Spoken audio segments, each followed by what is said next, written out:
Hello friends, welcome to Study with Harshit. Today I am going to share with you concept and applications of make or buy decision. Friends, आज की इस video में हम जानेंगे क्या concept है make or buy decision का और उसकी क्या क्या एप्लीकेशंस हैं। तो चलिए वीडियो स्टार्ट करते हैं। Concept and applications of make or buy decision. The make or buy decision, also known as the outsourcing decision. Friends, जो हमारा make और बाय डिसीजन होता है इसको आउटसोर्सिंग डिसीजन भी कहा जाता है। Is a strategic choice that organization face when deciding whether to produce good or service internally, make or purchase from external supplier buy. Make or buy decision जो है friends एक स्ट्रेटेजिक चॉइस है organization की face करती है कब, decision when produce a good or service internally, वो जो गुड्स है सर्विस है वो अपने आप से खुद बनाए या उसे परचेज करे बाहर से एक्सटर्नल सप्लायर के द्वारा। It involve waiting the cost, capabilities and strategic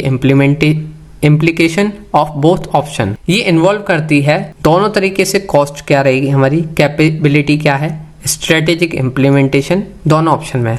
अगर हम बनाते हैं खुद से प्रोडक्ट ये वाला या इसके कंपोनेंट तो हमारे लिए क्या कॉस्ट पड़ेगी, और अगर हम बना बनाया परचेज करते हैं तो हमारे लिए वो ज़्यादा बेनिफिशियल होगा या हमारे जो हम बनाएंगे वो ज़्यादा बेनिफिशियल होगा। अगर हम खुद बना रहे हैं किसी कंपोनेंट को और उसकी कॉस्ट पड़ रही है 50 रुपीज़ मैन्युफैक्चरिंग, तो हम क्या करेंगे, हम चेक करेंगे कि अगर हम खरीदते हैं तो वो मार्केट में कितने का मिल रहा है। वो अगर हमारा 45 में भी हमें मिल रहा है कंप्लीट तो हम उसको परचेज करेंगे, बाई करेंगे।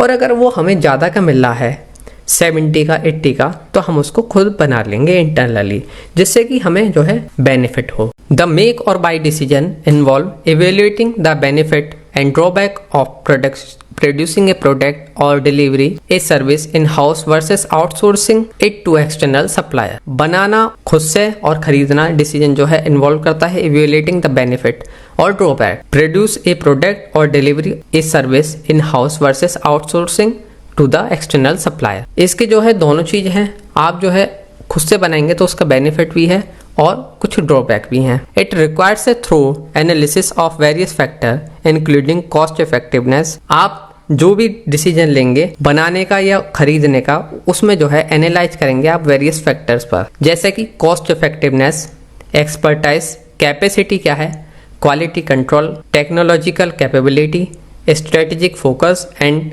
The availability of reliable supplier. अगर हम किसी से परचेज करते हैं, बाई करते हैं तो क्या कॉस्ट पड़ेगी, कैपेसिटी क्या है उसकी, क्वालिटी कंट्रोल क्या है, टेक्नोलॉजिकल कैपेबिलिटीज क्या है, अगर हम खुद बनाते हैं हम इतने कैपेबल हैं या नहीं। अगर हम परचेज करेंगे, स्ट्रेटेजिक फोकस, एवेबिलिटी हो रिलायबल सप्लायर की, अगर हमने किसी सप्लायर को सेलेक्ट करा ये ना हो कि वो कुछ टाइम हमारे साथ काम करे बाद में वो जो है अवेलेबल ही ना रहे, तो ये सभी फैक्टर्स को ध्यान में रखा जाएगा मेक और बाई डिसीजन लेते time. Applications of the make or buy decision. Make or buy decision की क्या क्या एप्लीकेशन है। Cost consideration, accessing the cost effectiveness, the producing internal versus purchase from supplier. Cost को कंसीडर करेंगे हम सबसे पहले। अगर हम खुद बनाते हैं या परचेज करते हैं बाहर से, हमारा जो है कॉस्ट इफेक्टिवनेस किस में होगी उसको कंसीडर करा जाएगा। नेक्स्ट है हमारा core competencies, outsourcing non core activities to specialized supplier to focus on the core strength and gain a competitive advantage. Capacity and scalability,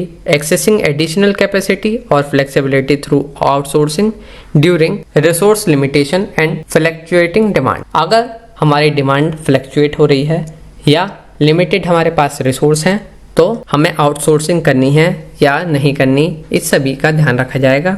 technological expertise, outsourcing to supplier with specialized technological capability to ensure advancement and reduce department cost. अगर हम outsourcing करेंगे किससे, जो supplier है वो specialized है technological capability में, to access advancement and reduce development cost. अगर उसकी टेक्नोलॉजी हाई है तो उससे क्या है एडवांसमेंट होगा और हमारे जो कॉस्ट है डेवलपमेंट की वो कम होगी, तो इसलिए हमें वो प्रोडक्ट कम का मिलेगा। Risk management, using outsourcing to reduce risk related to quality control, regulatory compliance and production disruption. Strategic focus, evaluating alignment with strategic objective and outsourcing activities that deviates from the core business. Time to market, the accelerate product development and quick response to market demand achieved by outsourcing of part or processes. Supplier connection, leveraging strong supplier connection for trustworthy supplier economics of scale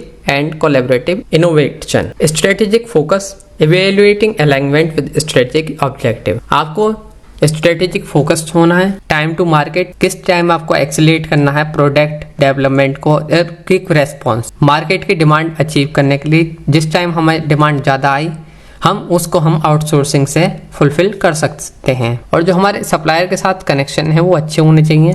जब हमें कुछ order करना है वो हमें timely fulfil कर दे जिससे कि हमारी कंपनी का बेनिफिट हो.